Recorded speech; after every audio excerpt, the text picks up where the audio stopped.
சரி, உங்கள் எல்லோரையும் இன்றைக்கு பாஸ்டர் மறுபடியும் இந்த வாரத்திலையும் இயேசு கிறிஸ்துவின் நாமத்தினாலே உங்கள் எல்லோரையும் நான் வாழ்த்துக்கிறேன்.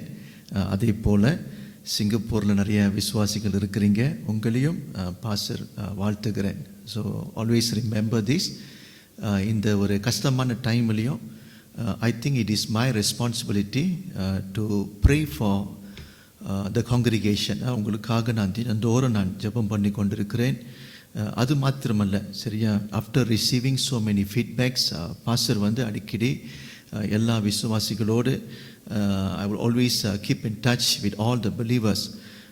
அமேசிங்லி நான் ஒரு காரியத்தை நான் பார்க்குறேன். காலங்கள் கஷ்டமாக இருந்தாலும் எல்லா விசுவாசிகளும் இந்த காலகட்டத்திலே கர்த்தர் ஆசீர்வதித்து கொண்டிருக்கிறார். சரி, எல்லாருக்கும் கர்த்தர் வாசலை திறந்து எல்லாருக்கும் இப்பொழுது நல்ல வேலை இருக்குது, வசதி இருக்குது, ஆசீர்வாதங்களை கர்த்தர் கூட்டி கொடுத்து கொண்டிருக்கிறார். அதற்காக நான் தேவனுக்கு நன்றி சொல்லுகிறேன். கர்த்தர் நம்முடைய ஜெபத்தை கர்த்தர் கேட்கிறவராய் இருக்கிறார். ஆமேன். சரி, இன்றைக்கு நம்மளுடைய வசனத்துக்கு நாம் போகிறதுக்கு முன்பதாய் எல்லோரும் கண்களை மூடி நாம் ஜெபிப்போம். Let us pray. ஆண்டவரே, இந்த காலை வேளைக்காய் நாங்கள் நன்றி சொல்லுகிறோம். புதிய வாரத்தை எங்களுக்கு நீர் கொடுத்திருக்கிறீங்க. இந்த வாரத்திலும் தகப்பனே, உம்முடைய வசனத்தின் மூலியமாய் ஆண்டவரே, உம்முடைய ஊழியக்காரன் மூலியமாய் கர்த்தர் மறுபடியும் பிள்ளைகளோடு கர்த்தர் பேசுங்கள் என்று சொல்லி நான் ஜெபிக்கிறேன். அப்பா, என்னை கர்த்தர் மூடி மறைத்து கொள்ளுங்கள். நான் அல்ல தகப்பனே, உம்முடைய வசனம் என்னுடைய உள்ளத்திலிருந்து தகப்பனே புறப்பட்டு போக ஆவியானவரே நீர் உதவி செய்யுங்கள் என்று சொல்லி நான் ஜெபிக்கிறேன். எல்லா துதி கனம் மகிமை உமக்கு நான் செலுத்துகிறேன். இயேசு கிறிஸ்துவின் நாமத்தினாலே ஜெபிக்கிறோம் ஜீவனுள்ள நல்ல பிதாவே, ஆமேன்.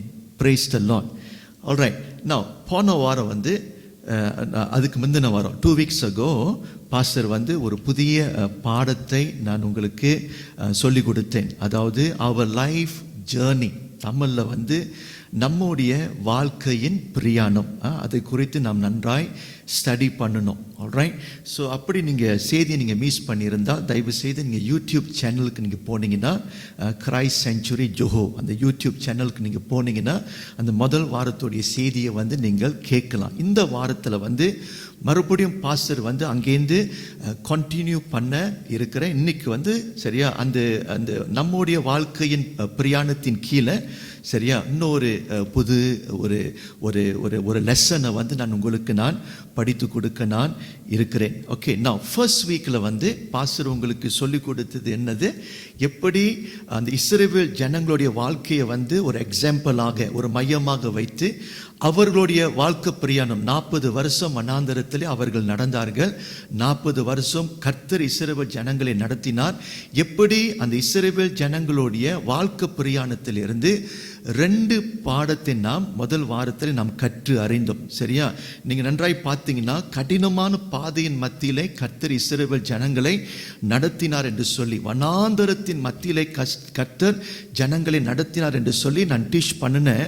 அதன் மூலியமாய் கர்த்தர் அவர்களுக்கு சொல்லிக் கொடுத்த 2 கருத்து. முதலாவது, அந்த வனாந்தரத்திலே கர்த்தர் ஜனங்களுக்கு சொல்லிக் கொடுத்த முதல் பாடம் என்ன, true wilderness journey God taught the Israelites to depend on God. அதாவது அந்த வனாந்தரத்திலே இஸ்ரவேல் ஜனங்கள், தேவனுடைய ஜனம், கர்த்தரையே அவர்கள் சார்ந்திருக்க வேண்டும் என்று சொல்லி அந்த பாடத்தை கர்த்தர் முதலாவது சொல்லி கொடுத்தார். 2வதாக பாஸ்டர் உங்களுக்கு சொல்லி கொடுத்தது, அந்த வனாந்தரத்திலே இஸ்ரவேல் ஜனங்களுக்கு கர்த்தர் டீச் பண்ணின 2வது கருத்து என்னது, God molded their character. அதாவது அவர்களுடைய சுபாவத்தை கர்த்தர் வந்து நொறுக்கி அவர்களை கர்த்தர் உருவாக்கினார். எங்கை அந்த கடினமான பாதையின் மத்தியில தான் கர்த்தர் அந்த காரியத்தை செய்ய முடிந்தது. ஸோ இந்த 2 காரியத்தை நாம் என்ன பண்ணினோம், முதல் வாரத்தில் நாம் படித்தோம். நிச்சயமாக அது உங்களுக்கு ஆசீர்வாதமாக இருந்திருக்கும். அநேகர் தனிப்பட்ட வகையில் பாஸ்டருக்கு நீங்கள் மெசேஜ் நீங்கள் அனுப்புனீங்க. அந்த செய்தி மூலியமாக நீங்கள் ஆசீர்வாதத்தை நீங்கள் பெற்றுக்கொண்டீங்கள் என்று சொல்லி அண்ட் ஐ எம் ஸோ அது கேட்கும் பொழுது என் உள்ளத்தின் ஆழத்தில் மகிழ்ச்சி. இந்த வாரத்திலும் சரியா கர்த்தர் உங்களுக்கு இந்த வாழ்க்கையின் இந்த பிரயாணத்தின் மூலியமாய் கற்றுக் கொடுக்க போகின்ற ஒரு பாடத்தை நாம் இன்றைக்கு படிக்க போகிறோம். இன்னைக்கு பாஸ்டருடைய பிரசங்கம் தலைப்பு knowing the condition of your heart. அதாவது நான் தமிழ் அப்படி போட்டிருக்கிற என்னுடைய இருதயத்தின் நிலை, சரியா, அதை கர்த்தர் இன்றைக்கு நமக்கு டீச் பண்ண போகிறாரு. நன்றாக கவனிக்கணும். இந்த 40 வருஷத்துல பாஸ்டர் தொடர்ந்து அந்த புத்தகத்தை அவருடைய பிரியான வாழ்க்கையை நான் ஸ்டடி பண்ணும் பொழுது இன்னொரு 2வது முக்கியமான பாடத்தை இஸ்ரவேல் ஜனங்களுக்கு, அதாவது 3வது கருத்து கர்த்தர் இஸ்ரவேல் ஜனங்களுக்கு சொல்லி கொடுத்தது என்னதுன்னா, இஸ்ரவேல் ஜனங்களுடைய இருதயம் எப்படிப்பட்டதா இருக்குது என்று சொல்லி கர்த்தர் அவைகளை வெளியப்படுத்தினார். எப்படி? Through these life journey. நன்றாக கவனிங்க. இந்த வனாந்தரம் பிரயாணம் இஸ்ரவேல் ஜனங்களுக்கு அது ஒரு பள்ளிக்கூடமாக இருந்தது. You must remember that our life. அதே போல நம்மளுடைய life journey basically is our learning place. Okay, நான் ஆங்கிலத்தில் அப்படி போட்டிருக்கிறேன்.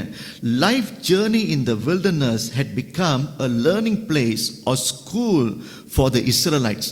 அதாவது ஒவ்வொரு கட்டத்திலையும் ஒவ்வொரு சம்பவத்தின் மூலியமாய் கர்த்தர் புதிய புதிய பாடங்களை கர்த்தர் என்ன பண்ணினார்? இஸ்ரவேல் ஜனங்களுக்கு டீச் பண்ணினார். Alright, now உபாகமம் 8வது அதிகாரம் வசனம் 2. The book of Deuteronomy chapter 8 verse 2. அந்த 2வது வசனத்தை ஷெரின் வாசிங்க.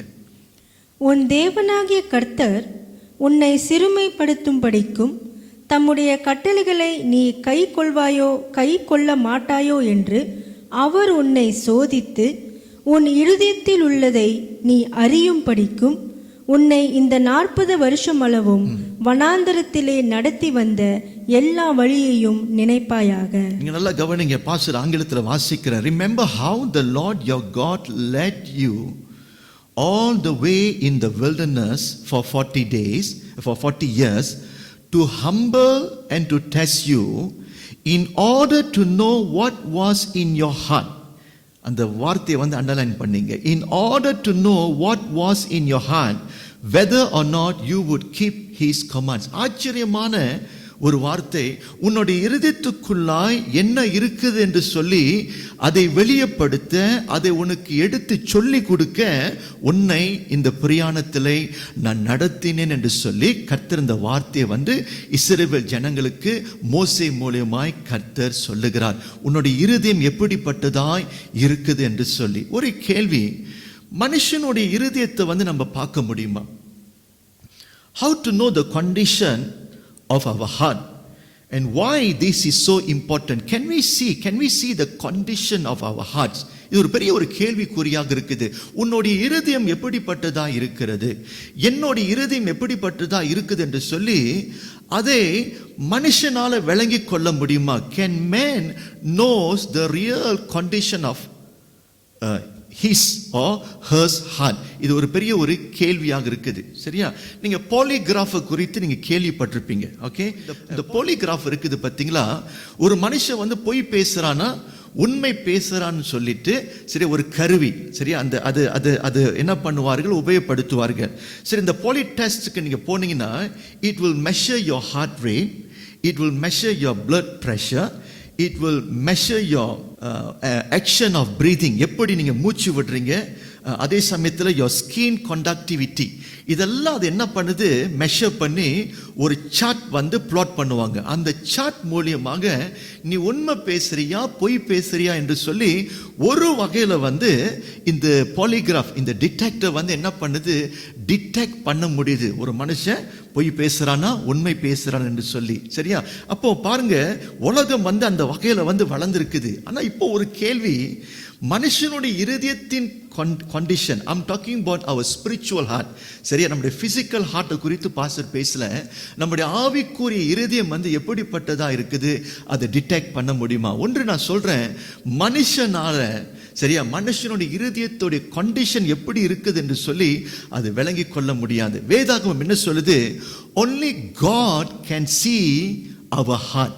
சரியா, தேவன் மாத்திரமே மனுஷனுடைய இருதயம் எப்படிப்பட்டதா இருக்குது என்று சொல்லி தேவன் மாத்திரமே அறிகிறவராய் இருக்கிறார். தட்ஸ் வை 1 சாமுவேல் 16:7 நீங்க படிச்சீங்கன்னா, மனிதன் முகத்தை பார்க்கிறான், கர்த்தரோ உள்ளத்தை பார்க்கிறவர் என்று சொல்லி, சரியா, அங்க சாமுவேல் தீர்க்கதரிசி மூலியமாய் கர்த்தர் இப்பொழுது ஜனங்கள் மத்தியில கர்த்தர் பேசுகிறார். நல்ல கவனிங்க, மனுஷனால வெளிய தோற்றமான முகத்தை தான் பார்க்க முடியும்.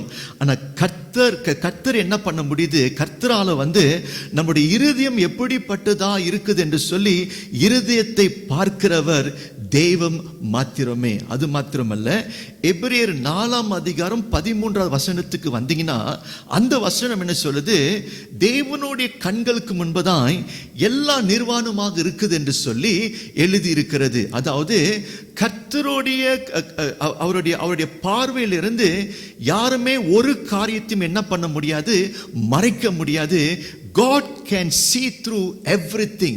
Even God can see the condition of your heart. ஆங்கிலத்தில் எழுதியிருக்குது, and no creature is hidden from his sight, but all are naked and exposed to the eyes of him to whom we must give account என்று சொல்லி அந்த புத்தகத்தை எழுதினவர் நமக்கு தெளிவுபடுத்துறாரு. ஆகையாலே நன்றாய் கவனிங்க, நம்முடைய இருதயம் எப்படிப்பட்டதா இருக்குது என்று சொல்லி அறிகிறவர் கர்த்தர் மாத்திரமே.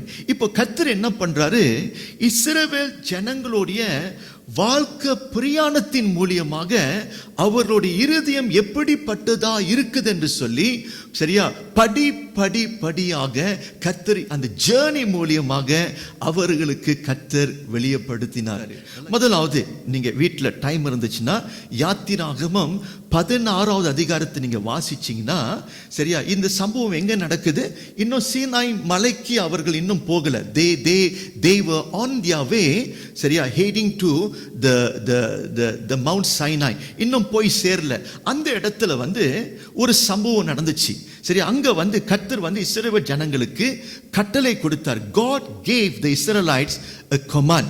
என்ன command கொடுத்தாருன்னா, இந்த இஸ்ரவேல் ஜனங்கள் இந்த வனாந்தரத்தில் பசியாக இருக்கிறாங்க, சாப்பாட்டு வேண்டும் என்று சொல்லி கர்த்தரை பார்த்து அவர்கள் வேண்டும் பொழுது, கர்த்தரை நோக்கி அவர்கள் கூப்பிடும் பொழுது, கர்த்தர் இப்பொழுது ஜனங்களுக்கு இப்பொழுது கட்டளை கர்த்தர் கொடுத்தாரு. கமாண்ட்ஸ் கர்த்தர் அங்க கமாண்ட்மெண்ட்ஸ் கொடுக்கிறாரு. என்ன சொன்னார்னா, 6 நாள் விடிய காலையில, சரியா, உங்களுடைய கூடாரத்தின் சுற்றி நான் மன்னாவை உங்களுக்கு கொடுப்பேன் என்று கர்த்தர் சொன்னாரு. அப்போ இந்த இஸ்ரவேல் ஜனங்கள் என்ன பண்ணணும்? காலையிலே அவர்கள் எழுந்திருச்ச பிறகு தங்களுடைய கூடாரத்தை விட்டு அவர்கள் வெளியே போய், சரியா, விடிய காலையில் அந்த கால நேரத்தில் மன்னாவை போய் எல்லாரும் தேட வேண்டும். சரியா, அப்போ இஸ்ரவேல் ஜனங்கள் ஒரு ஓமர், சரியா, ஒரு சைஸ் ஆஃப் 1 ஓமர், ஒரு ஓமர்னு சொல்லும் பொழுது it can contain about 1.5 kg of manna. ஏறக்குறைய 1.5 to 1.7 kg of மன்னாவை அவர்கள் போய் என்ன பண்ணணும்? போய் அவர்கள் பொறுக்கணும், தேடணும். சோ 6 நாள் தேடணும். 7வது நாளில் அவர்கள் என்ன பண்ணக்கூடாது? மன்னாவை தேடி போகக்கூடாது. கர்த்தர் என்ன சொன்னாரு?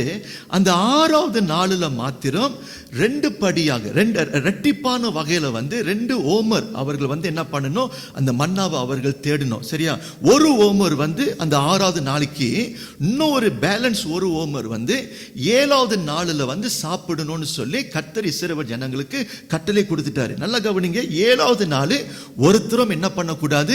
வெளியே போகக்கூடாது. அது பரிசுத்தம் உள்ள ஒரு நாள், அது ஒரு ஓய்வு நாள் என்று சொல்லி கட்டளை கர்த்தர் கொடுத்துட்டாரு. நீங்க இந்த 16வது அதிகாரத்தை நீங்க படிச்சீங்கன்னா, அநேக இஸ்ரவேல் ஜனங்கள் அந்த இடத்துல என்ன பண்ணினார்கள்? அந்த 7வது நாளிலும் இஸ்ரவேல் ஜனங்கள் கர்த்தருடைய வார்த்தையை மதிக்காம 7வது நாளிலே அவர்கள் வெளியே போய் எங்களுக்கு மன்னா வேண்டும் என்று சொல்லி மன்னாவை தேடி போய் அவர்கள் அலைந்தார்கள் என்று சொல்லி வசனம் நமக்கு சுற்றி காண்பிக்குது. அப்போ பாருங்க, இந்த குறிப்பிட்ட இடத்துல இந்த ஒரு லைஃப் எக்ஸ்பீரியன்ஸ் மூலியமாக இஸ்ரவேல் ஜனங்களுக்கு கர்த்தர் என்ன சொல்லி கொடுத்தாருன்னா, என்ன நம்ம பார்க்கிறோம், இஸ்ரவேல் ஜனங்களுடைய இருதயம் எப்படிப்பட்ட இருதயமாக இருந்தது, கீழ்ப்படியாத இருதயமாக இருக்கிறது நாம் பார்க்கிறோம். சோ மோசஸ் என்ன பண்றாரு, 40 வருஷத்துக்கு பிறகு இஸ்ரவேல் ஜனங்களை திரும்பி பார்க்க சொல்றாரு.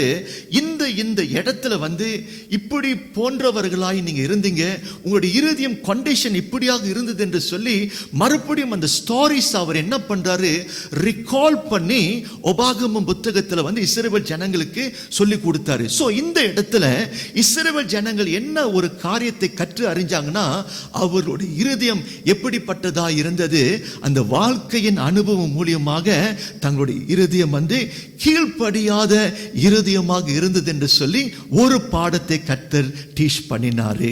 ரைட். நவ் இன்னொரு உதாரணத்தை நம்ம பார்ப்போம்.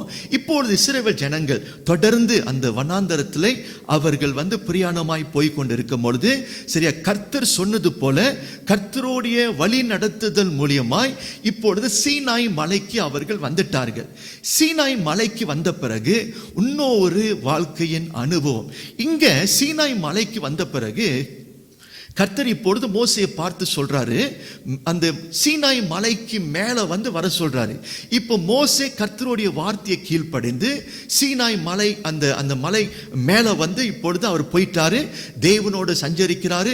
தேவனுடைய வார்த்தையும் சரியா டைரக்ஷன் இன்ஸ்ட்ரக்ஷனை இப்பொழுது கேட்டுக்கொண்டிருக்கிறாரு. இப்போ கீழே இருக்கின்ற இஸ்ரவேல் ஜனங்கள் வெயிட் பண்ணி கொண்டிருக்கிறாங்க. சரியா, மோசே கீழே வரல. அப்போ அந்த இடத்துல சரியா அந்த சீனாய் மலையில இஸ்ரவேல் ஜனங்கள் என்ன பண்ணினாங்கன்னா, ஆரோனை கூப்பிட்டு ஒரு சிலையை சரியா அவர்கள் உண்டு பண்ண சொன்னாங்க. அப்போ இந்த ஆரோன் என்ன பண்ணுகிறாரு, இஸ்ரவேல் ஜனங்களுடைய தொல்லை தாங்க முடியாம இஸ்ரவேல் ஜனங்கள் ஆரோனை நெருக்கினபடினால் சரியா சரி இப்பொழுது அவனுக்கு வேற வழி இல்லை. அவர் என்ன பண்றாரு, ஒரு ஐடலை ஃபார்ம் பண்றாரு. அந்த ஐடலை ஃபார்ம் பண்ணன பிறகு இந்த இஸ்ரவேல் ஜனங்கள் எல்லாரும் கூடி என்ன பண்ணினார்கள், அந்த விக்கிரத்தை அவர்கள் ஆராதனை பண்ணினார்கள். பாருங்க, இந்த சீனாய் மலையின் அடியிலை சரியா இஸ்ரவேல் ஜனங்களுக்கு கர்த்தர் இன்னொரு பாடத்தை கர்த்தர் சொல்லி கொடுக்கிறாரு. அவருடைய இருதயம் எப்படிப்பட்டதா இருந்ததா, நீங்க அங்க இங்கிலீஷ்ல அப்படி போட்டிருக்கிறேன். சரியா, இந்த சம்பவம் this signify that their hearts were not fully loyal and devoted to God. அதாவது கீழ்ப்படியாத ஒரு இருதயத்தை நாம் இந்த இடத்துல பார்க்கிறோம். அதாவது they are not loyal to God. சரியா, அந்த தேவன் பற்று இல்லாதவர்களாய் அவர்கள் இருக்கிறதை நாம் பார்த்தோம். மூன்றாவது, தொடர்ந்து கர்த்தர் இஸ்ரவேல் ஜனங்களை நடத்தும் பொழுது இப்பொழுது ஒரு குறிப்பிட்ட இடத்துக்கு அவர்கள் வந்துட்டார்கள். அந்த இடம் பேர் கார்டிஷ் பர்னியா. சரியா, கார்டிஷ் பர்னியா. இந்த கதையை நீங்க எங்க வாசிக்கலாம், டைம் இருந்துச்சுன்னா என்னாகுமோ 14ஆம் அதிகாரத்தை நீங்க வாசிச்சீங்கன்னா, அந்த 4ஆவது வசனத்தை நீங்க பார்த்தீங்கன்னா, அங்க என்ன நடக்குது, இஸ்ரவேல் ஜனங்கள் எல்லாரும் கூடி மோசேயை பார்த்து என்ன சொன்னாங்க, இதுக்கு பிறகு மோசே, we not going to regard you as our leader. எங்களுக்கு இன்னொரு தலைவன் வேண்டும் என்று சொல்லி இன்னொரு தலைவனை அவர்கள் என்ன பண்ணுகிறார்கள், தேர்ந்தெடுக்கிறார்கள். எதற்கு, நாங்கள் இனி கானா ஊருக்கு நாங்கள் போக எங்களுக்கு அந்த நோக்கம் இல்லை, எங்களுக்கு அந்த ஆசை இல்லை. எங்களுக்கு ஒரு புதிய தலைவன் இப்பொழுது நாங்கள் நியமிச்சிட்டோம். இந்த புதிய தலைவன் என்ன செய்யணும், மறுபடியும் எந்த இடத்திலிருந்து நாங்கள் வந்தோமோ, எந்த இஜிப்ட் நாட்டிலிருந்து நாங்கள் வந்தோமோ, மறுபடியும் இவர் என்ன பண்ணணும், எங்களை இஜிப்ட் நாட்டுக்கு நடத்தி செல்ல வேண்டும் என்று சொல்லி இஸ்ரவேல் ஜனங்கள் இப்பொழுது என்ன பண்ணுகிறார்கள், தேவனுக்கு விரோதமாய் அவர்கள் சரியா அவர்கள் எதிர்த்து வருகிறது நம்ம பார்க்கிறோம். கர்த்தர் அவர்களுக்கு ஒரு பிளானை வச்சிருந்தாரு. சரியா, இஜிப்ட் நாட்டிலிருந்து பாலும் தேனும் ஓடுகிற தேசத்துக்கு நேராய் கொண்டுட்டு போகணும் என்று சொல்லி இந்த இடத்துல நீங்கள் பாருங்க, இஸ்ரவேல் ஜனங்கள் கர்த்தரோடு அவர்கள் ஒத்து வராம அவர்கள் என்ன பண்ணுகிறார்கள், ஆக்சுவலி அவர்கள் தேவனை எதிர்த்து வருகிறார்கள். எதிர்க்கிற ஒரு இருதயத்தை நம்ம எங்க வாசிக்கிறோம், இந்த என்னாகமம் 14ஆம் அதிகாரம் 4வது வசனத்தில் நம்ம வாசிக்கிறோம். அதுவும் எங்க, இந்த கார்டிஷ் பர்னியாவில் கர்த்தர் இந்த காரியத்தை வெளியப்படுத்த வெளிப்படுத்துகிறார். சரியா? கடைசியாக நாலாவதாக இன்னொரு நல்ல ஒரு உதாரணத்தை பாஸ்டர் உங்களுக்கு நான் காட்டுறேன். தொடர்ந்து அவர்கள் அந்த வனாந்தரத்தில் அவர்கள் அலைந்து அவர்கள் போய்கொண்டிருக்கும் பொழுது இன்னும் ஒரு குறிப்பிட்ட இடத்துக்கு கர்த்தர் கொண்டுட்டு வருகிறார். ஷித்தீம் என்று ஒரு இடத்துக்கு கர்த்தர் கொண்டுட்டு வந்தார். அங்க என்ன நடந்துச்சு? What happened in the place called Shittim? இதை எங்க நீங்க வாசிக்கலாம்? என்னாகமம் 25ஆம் அதிகாரம் முதல் 3 வசனத்தை நீங்க வாசிச்சீங்கன்னா நடந்த சம்பவத்தை நீங்க நன்றாய் அதை நீங்க கவனிக்கலாம். சரி, அந்த வசனத்தை மட்டும் வாசிங்கம்மா. என்னாகமம் 25ஆம் அதிகாரம் முதல் 3 வசனம். The book of Numbers 25 verse 3 verses வாசிங்க. இஸ்ரவேல் சித்தீமிலே தங்கியிருக்கையில் ஜனங்கள் மோவாபின் குமாரத்திகளோடு வேசித்தனம் பண்ண தொடங்கினார்கள். அவர்கள் தங்கள் தேவர்களுக்கு இட்ட பலிகளை விருந்து உண்ணும்படி ஜனங்களை அழைத்தார்கள். ஜனங்கள் போய் புசித்து அவர்கள் தேவர்களை பணிந்து கொண்டார்கள். இப்படி இஸ்ரவேல் பாகால் பேயாரை பற்றி கொண்டார்கள். அதனால் இஸ்ரவேல் மேல் கர்த்தருடைய கோபம் மூண்டது. இந்த இடத்துல நம்ம என்ன பார்க்கிறோம்? இஸ்ரவேலுடைய புருஷர்கள் என்ன பண்ணுகிறார்கள்? அந்நியர் பெண்களோடு they were committing sexual sin என்று சொல்லி இந்த இடத்துல நம்ம பார்க்கிறோம். சங்கீதம் 78 if you got time அது முழுவதும் நீங்க படிச்சு பார்த்தீங்கன்னா இன்னும் மற்ற கரைகள், இன்னும் மற்ற பாவங்களை குறித்து சங்கீதக்காரன் சரியா இந்த இஸ்ரவேல் ஜனங்களோட இருதயத்தை குறித்து நமக்கு எழுதி கொடுத்திருக்கிறாரு. நீங்க வாசிச்சீங்கன்னா ஒரு full understanding of the Israelites ஹார்ட்ஸை நீங்க என்ன பண்ணலாம்? டிஸ்கவர் நீங்க பண்ணலாம். ஆமென். சரி, இப்பொழுது அடுத்த படிக்கு நம்ம வரோம். Okay, why this lesson is important? ஏன் இந்த பாடம் நமக்கு முக்கியம்? Why as a human being, அதாவது ஒரு கிறிஸ்தவனாக இருக்கும் பொழுது, ஒரு கிறிஸ்தவர்களாக இருக்கும் பொழுது ஏன் கர்த்தர் சரி அந்த லைஃப் ஜேர்னி மூலியமாக நம்முடைய இருதயம் எப்படிப்பட்டதா இருக்குது என்று சொல்லி கர்த்தர் இதை சொல்லி கொடுக்கிறார். Why God want to teach us this lesson? பண்ணுங்க, take some time. Close your eyes, recall back your own life journey and look at your own heart prayerfully. கண்ணை மூடி சரியா இந்த 20 வருஷம் வாழ்க்கை பிரயாணம், என்னுடைய 40 வருஷம் வாழ்க்கை பிரயாணம், கடந்த 5 வருஷமாய் நான் நடந்தேன், இயேசு கிறிஸ்துவோடு நான் நடந்தேன். இந்த வாழ்க்கை பிரயாணம் எப்படிப்பட்டதா இருந்தது என்று சொல்லி கண்களை மூடி நீங்க ஒரு ஜெபத்தோடு நீங்க கர்த்தரிடத்துல கேட்டீங்கன்னா, father show me my heart lord. ஆண்டவரே, எந்த இடத்துல எந்த கட்டத்தில் நான் என்ன பண்ணினேன், எப்படி நான் வாழ்ந்தேன்னு சொல்லி நீங்க கர்த்தரிடத்துல நீங்க ஜெபத்தோடு நீங்க கேட்டீங்கன்னா நான் விசுவாசிக்கிறேன் ஆவியானவர் உங்களுடைய கண்டிஷன் சரியா உங்களுடைய இருதயத்தோடைய கண்டிஷனை ஆவியானவர் வெளியப்படுத்துவார். சரியா? என்னுடைய வாழ்க்கையை நான் கொஞ்சம் இப்பொழுது கண்ணை மூடி நான் சிந்திக்கும் பொழுது 17 வயசுல நான் இயேசு கிறிஸ்துவை நான் ஏற்றுக்கொண்டேன். இப்பொழுது பாஸ்டருக்கு வயசு 46 வயசு. சரியா? ஏறக்குறைய about 25 years போல 25 வருஷமாய் நான் தேவனோடு நான் நடந்திருக்கிறேன். நான் திரும்பி பார்க்கும் பொழுது உண்மையிலே நான் சொல்றேன், அந்த ஒவ்வொரு சம்பவத்தை அந்த ஒரு குறிப்பிட்ட சம்பவத்தை நான் நினைவு கூர்ந்தா என்னுடைய வாழ்க்கை எவ்வளவு கரைப்பட்டதா இருக்கிறது, எந்தெந்த இடத்துல நான் என்ன பாவத்தை நான் செஞ்சேன், சரியா தேவனுக்கு விரோதமாக எப்படி நான் எதிர்த்து வந்தேன்னு சொல்லி வாழ்க்கை பிரயாணத்தின் மூலியமாய் நான் கற்று நான் அறிய முடியும். கண்ணை மூடி நம்மளுடைய இருதயத்தை நீங்க பார்த்தீங்கன்னா, ஐ பிலீவ் நம்முடைய இருதயம் கரைப்பட்டதாய் இருக்குது. Can you see lot of black dots there? So many black dots, and we only can discover that through our failure, through our life journey. என்னோட இருதயத்தை நான் பார்க்கும் பொழுது I can see plenty of black dots சரியா throughout the journey. கர்த்தர் நோவாவை பார்த்து கர்த்தர் என்ன சொன்னாரு? மனுஷனுடைய இருதயம் எப்படிப்பட்டதா இருக்குதா? வாசிங்க, ஆதியாகமம் 6ஆம் அதிகாரம் வசனம் 5 வாசிங்க.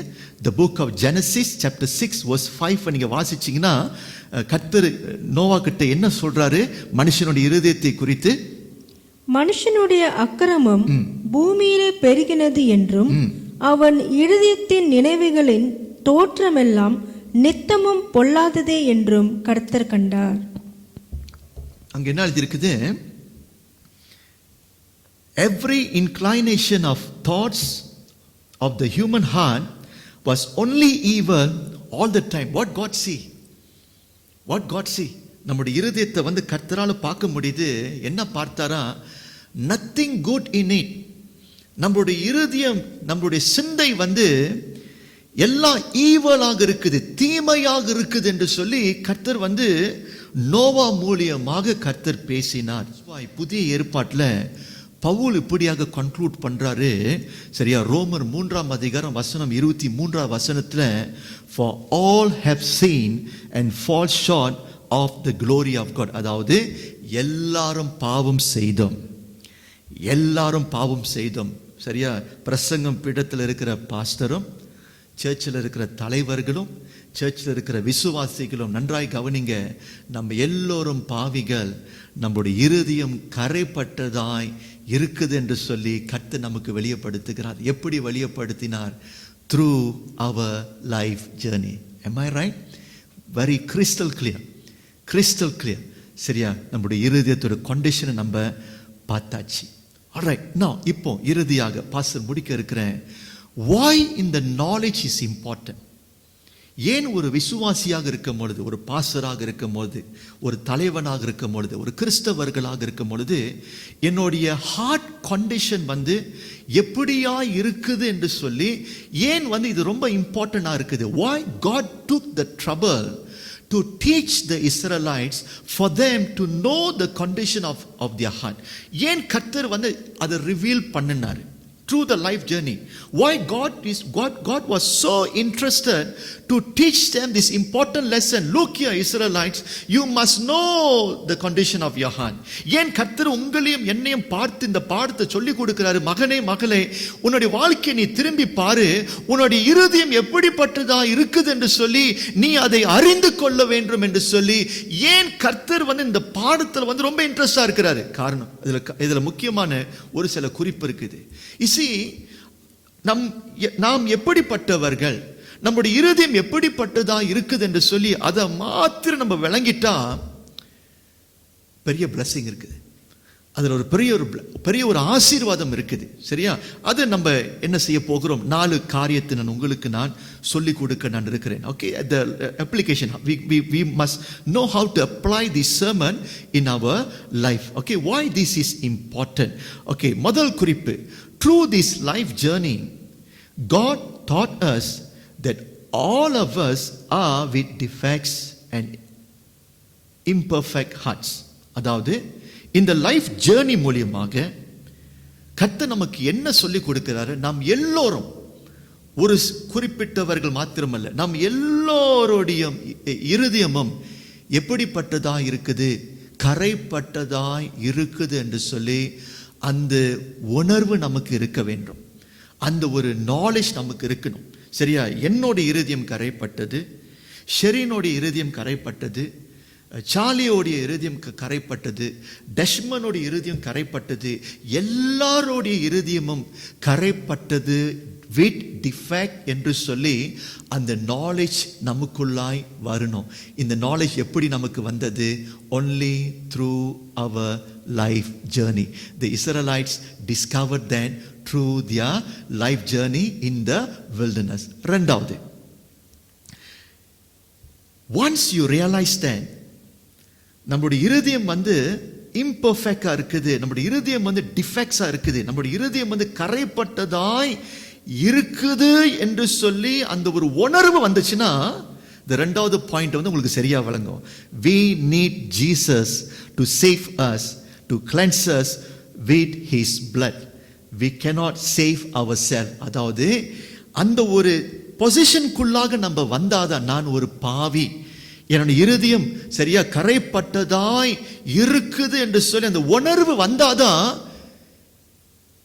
we will value Jesus, we will look up to Jesus, we will look up at our Savior. எனக்கு ஒரு இரட்சகர் எனக்கு தேவை என்று சொல்லி ஒரு மனுஷன் என்ன பண்ண முடியும்? சரியா? தேவன் இடத்துக்கு அவன் திரும்ப முடியும். நன்றாய் கவனிங்க, without knowing your condition நம்ம என்ன செய்ய மாட்டோம்? இயேசு கிறிஸ்துவை தேடி நம்ம வர மாட்டோம். பிகாஸ் தேவையில்லை. ஆனா இப்பொழுது வாழ்க்கையின் அனுபவத்தின் மூலியமாய் என்னுடைய இருதயம் கரைப்பட்டதா இருக்குது என்று சொல்லி ஒரு உணர்வு வந்த பிறகு மனுஷன் இப்பொழுது என்ன பண்ணுகிறான்?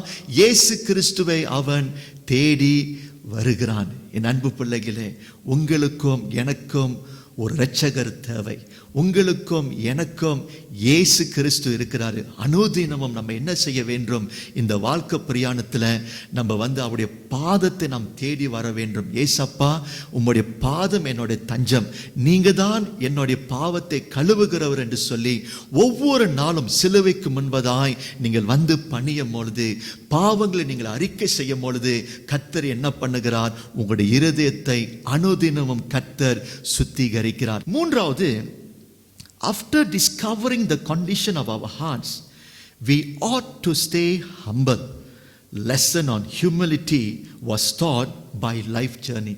நீங்க பாருங்க, நமக்கு இந்த ஒரு உணர்வு இல்லைன்னா நமக்குள்ளாக ஒரு பந்தா ஸ்பிரிட் இருக்கும். பந்தா, சரியா? we will talk highly about ourselves.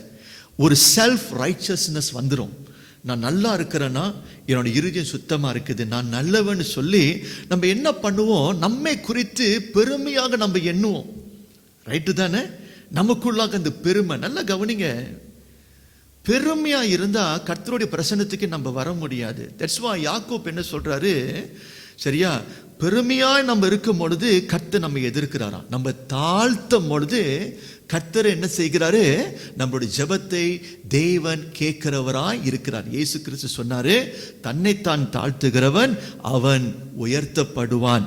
சரியா, தன்னைத்தான் உயர்த்துகிறவன் அவன் தாழ்த்தப்படுவான் என்று சொல்லி ஜீசஸ் டீச் பண்றாரு. இப்போ நான் ஆரம்பத்தில் சொன்னது போல நம்ம எல்லாருடைய இருதயம் கரைப்பட்டதா இருக்கிறபடினால் இந்த ஒரு நாலேஜ் உங்களுக்கு வந்துருச்சு. if you able to see the defects in your heart, you will humble yourself. நம்மை குறித்து நம்ம என்ன செய்ய மாட்டோம்? பெருமையாக நம்ம எண்ண மாட்டோம். and not only that, சரியா, கையை நம்ம காட்ட மாட்டோம். somebody said something like this. நம்ம மனுஷனுடைய குணத்தை நீங்க பார்த்தீங்கன்னா, we always like to pinpoint. நீ தான் சரியில்லை, என்னுடைய மனைவி தான் சரியில்லை, கணவன் தான் சரியில்லை, பிள்ளைங்கள் தான் சரியில்லைன்னு சொல்லி நம்ம கையை காட்டுவோம். ஸோ அந்த பாஸ்டர் இப்படி சொன்னாரு, கையை காட்டும் பொழுது ஒரு காரியத்தை நீங்க மறந்துடாதீங்க. அந்த விரலை நீங்க இப்படி காட்டும் பொழுது மற்ற விரல் உங்களை என்ன பண்ணுது? ரிஃப்ளெக்ட் பண்ணுது. you mustn't forget that. அதை நீங்க என்ன பண்ணிடக்கூடாது? மறந்து போகக்கூடாது. கையை நீங்க காட்டுகிறதுக்கு முன்ன முதலாவது நீங்க என்ன பண்ணுங்க? உங்களுடைய இருதயம் எப்படிப்பட்டதாய் இருக்குது என்று சொல்லி நீங்க உணர்ந்துட்டீங்கன்னா automatically you will judge less. மற்றவங்களை நம்ம என்ன பண்ண மாட்டோம்? நியாயம் தீர்க்க மாட்டோம். we will judge less because after all என்னோட இருதயமே கரைப்பட்டதா இருக்குது. சரியா, நம்ம எல்லாரும் சேம் பிளாட்ஃபார்ம்ல இருக்கிறோம் என்று சொல்லி நமக்குள்ளாய் ஒரு உணர்வு வரும். அங்கதான் தாழ்மை வருது. இன்னைக்கு ஏன் சபையில விசுவாசிகள் மத்தியில நிறைய விசுவாசிகள் பெருமையாக இருக்கிறாங்கன்னா, they fail to realize, they fail to see the condition of their hearts. கடைசியாக, I feel this is very important point. சரியா, by knowing our hearts, we are able to understand others better. We will be more forgiving. We will be able to love one another. It brings unity and healing in family, church and society. அப்படி என்றால் இப்படி யூகித்து பாருங்க. After MCO இந்த செய்தியை கேட்ட பிறகு நம்ம எல்லாரும் சபைக்கு குடும்பமாக வரும் பொழுது உங்களுக்கு இந்த ஒரு அண்டர்ஸ்டாண்டிங் வந்துருச்சுன்னா, சர்ச்சுக்கு வந்த பிறகு I believe all of us able to forgive one another. சர்ச்சுக்கு வந்த பிறகு we not going to judge others. சரியா, இவங்க தப்பு பண்ணிட்டாங்களா, ஸ்ட்ரெயிட் அவே நம்ம என்ன செய்ய மாட்டோம்? அவங்கள நம்ம ஜட்ஜ் பண்ணாம we will learn to forgive one another. Not only that, நம்ம சர்ச்சுக்கு வந்த பிறகு சரியா, we able to love one another. we able to love ஒருத்தர் நம்ம அரவணைக்க முடியும். ஆஃப்டர் ஆல் நம்ம எல்லாரும் என்ன இல்லை, பெர்ஃபெக்டான மனுஷர்கள் இல்லை என்று சொல்லி அந்த உணர்வு வந்த பிறகு we able to love one another from our hearts, and that will unite the church. That will unite the church. பாருங்க, சர்ச்சில் எவ்வளவு பெரிய ஆசீர்வாதம் பாருங்க. by having the knowledge, சரியா, that my heart is so corrupted, என்ன நடக்குது? அதோட இஃபெக்ட் என்னது? அதோட ஆசீர்வாதம் என்னது? சர்ச்சுக்குள்ளாக ஒரு யூனிட்டி, சரியா, ஒரு லவ்விங் சர்ச்சா நம்மால மாற முடியுது. அதே சமயத்தில் இந்த அப்ளிகேஷனை குடும்ப ரீதிக்கு நீங்க கொண்டுட்டு வந்தீங்கன்னா, husband will never judge the wife. The wife can never judge the husband. Husband சொல்ல முடியாது நீ தான் சரியில்லைன்னு சொல்ல முடியாது. வைஃப் அதே சமயத்தில் வந்து ஹஸ்பண்டை பார்த்து நீங்க தான் சரியில்லைன்னு சொல்ல முடியாது. பட் இன்ஃபேக்ட் இந்த ஒரு நாலேஜ் உங்களுக்கு இருந்துச்சுன்னா நம்ம கை காட்டுகிறதுக்கு முன்ன we will correct ourselves. சரியா? we will correct ourselves. we will look at ourselves. அதை நீங்க பார்த்துட்டீங்கன்னா rather than condemning your husband or rather than condemning your children or your wife, நம்ம என்ன செய்வோம்? நம்ம we will forgive one another. அந்த இடத்துல என்ன நடக்குது? healing நடக்குது. and the same lesson we can in fact சரியா apply in our society as well. சரியா? இந்த சொசைட்டில வந்து நம்ம ஆசீர்வாதமாக நாம் இருக்க முடியும். ஆமென் சொல்லுங்க. I think இந்த பாடத்தை வந்து நம்ம என்ன செய்ய வேண்டும்? கற்று நம்ம அறிய வேண்டும். இன்னைக்கு உங்களுக்கு எல்லாருக்கும் ஒரு சின்ன ஒரு ஹோம்வொர்க் இருக்குது. உங்களுடைய தனிப்பட்ட உங்களுடைய ஜெப அறையில் போய் go and lock yourself, close your eyes and ask the Holy Spirit to reveal the condition of your heart. சரியா? the Holy Spirit will able to do that. ஒரு சில நேரத்தில் வந்து நம்முடைய இருதயம் எப்படிப்பட்டதா இருக்குது என்று சொல்லி you and me can be very ignorant. என்னோட இருதயம் எப்படிப்பட்டதாக இருக்குது என்று சொல்லி நமக்கே தெரியாது. but you ask the Holy Spirit to help. சரி, நீங்க ஜெபம் பண்ணி கேட்டீங்கன்னா அப்படியே படம் போட்டு கர்த்தர் என்ன பண்ணுவாரு? நம்மளுடைய அண்டவாளம் தண்டவாளத்தை எல்லாத்தையும் கர்த்தர் என்ன பண்ணுவாரு? தெளிவாய் கர்த்தர் நமக்கு வெளிப்படுத்துவாரு. அதை மட்டும் நீங்க பார்த்துட்டீங்கன்னா we can be a better Christian. we can be a better believers. Amen. சரியா? I want to see after we open the church, I want to see the church must stay united. The churchக்கு வந்த பிறகு அந்த loving spirit நமக்குள்ளாக இருக்கணும். சர்ச்சுக்கு வந்த பிறகு ஒருத்தர் நம்ம தாங்கணும். சர்ச்சுக்கு வந்த பிறகு ஒருத்தருடைய பாதத்தை கழுவுகிறவர்களாய் we must have the attitude to serve one another. சரியா? இந்த ஸ்பிரிட் நம்ம சர்ச்சுக்குள்ளாக வந்துருச்சுன்னா we will be a blessing. சரியா? நம்ம ஒரு ஆசீர்வாதம் உள்ள ஒரு சபையாக, சமுதாயத்துக்கு ஒரு எடுத்துக்காட்டாக நாம் இருக்க முடியும். அதே போல குடும்பத்தில் அடிப்படையில் நம்ம ஆசீர்வாதம் உள்ள ஒரு சபையாக நாம் இருக்க முடியும். ஆமென். God bless all of you. Let us pray. நம்ம ஜெபிப்போம். ஆவியானவரே, இன்றைக்கு உபாகமம் 8ஆம் அதிகாரம் 2ஆம் வசனத்தின் மூலமாய் கற்றுக் கொடுத்த அந்த 3வது பாடத்துக்காய் நன்றி. எங்களுடைய இருதயம் எப்படிப்பட்டதாய் இருக்குது என்று சொல்லி வாழ்க்கை பிரயாணத்தின் மூலமாய் கற்றுக் கொடுத்தீங்களப்பா, நன்றி அப்பா. இன்றைக்கு என்னுடைய இருதயம் எப்படியா இருக்குது என்று சொல்லி நாங்கள் பார்த்தோம். இஸ்ரவேல் ஜனங்களுடைய வாழ்க்கையை ராஜா மையமாய் வைத்து நாங்கள் பார்த்தது, ஆண்டவரே எங்களுடைய இருதயமும் அவர்களைப் போல கரைப்பட்டதா இருக்குது. பவுல் சொன்னது போல ரோமர் 3ஆம் அதிகாரம் 23ஆம் வசனத்தில் எல்லாரும் பாவம் செய்தோம், நாங்கள் எல்லோரும் பாவிகள், எங்களுடைய எல்லா இருதயமும் கரைப்பட்ட இருதயமாக இருக்கிறது. அப்பா, இப்படிப்பட்டவர்கள் எங்களை தகப்பனை நீர் தேடி வந்து உம்முடைய மாசற்ற இரத்தத்தினாலே எங்களை கழுவி சுத்திகரித்து, ஆண்டவரே இனி நாங்கள் பாவிகள் அல்ல, எங்களுக்கு புதிய இருதயத்தை நீர் கொடுத்திருக்கிறீங்க, நன்றி. இதெல்லாம் உம்முடைய சுத்த கிருபை. இந்த சத்தியத்தை நாங்கள் அறிந்து ராஜா எங்களுடைய உறவை நாங்கள் சரிப்படுத்த கர்த்தர் உதவி செய்யுங்க. எங்களை நாங்கள் தாழ்த்த உதவி செய்யுங்க. ஆண்டவரே, ஒருத்தர் நாங்கள் கனம் பண்ணி நேசிக்க ராஜா எங்களுக்கு அந்த ஒரு குணத்தை கர்த்தர் கொடுங்கள் என்று சொல்லி ஜெபிக்கிறோம். சபையை கர்த்தர் பொறுப்பெடுங்க, ஆசீர்வதிங்க. இயேசுவின் நாமத்தினால ஜெபிக்கிறோம் ஜீவனுள்ள நல்ல பிதாவே, ஆமென்.